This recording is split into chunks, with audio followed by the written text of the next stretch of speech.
Le dinosaure a appelé Anna. The dinosaur has called Anna. Qu'est-ce que ces deux phrases-là ont en commun? Certes, elles s'expriment toutes les deux le fait qu'un certain dinosaure m'ait appelé, mais la première le fait en français, alors que la dernière en anglais. Mais détrompez-vous, je ne fais pas de recherche en paléontologie et je n'ai pas trouvé de caractéristiques qui auraient permis aux dinosaures de se servir de téléphone si celle-ci avait existé il y a des centaines de milliers d'années.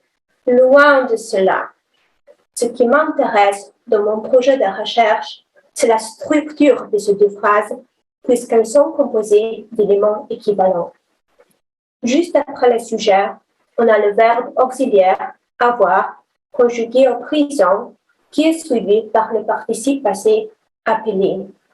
Donc, c'est l'équivalence formelle entre le passé composé et le present perfect qui me fascine le plus.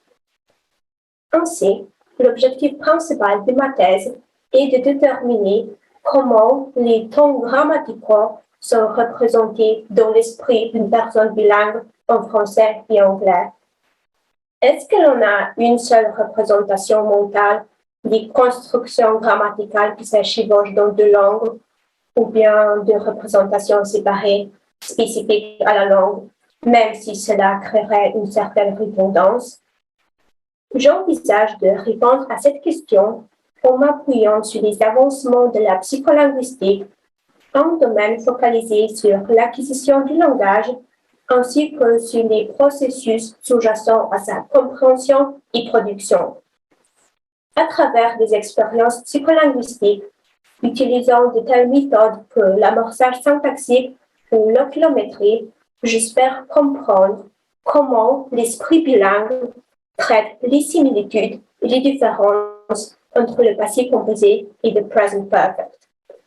Tandis que l'amorçage syntaxique consiste à une facilitation du traitement d'une structure grammaticale juste après l'avoir vu ou entendu dans une phrase précédente, l'oculométrie permet d'enregistrer les mouvements oculaires pendant la lecture.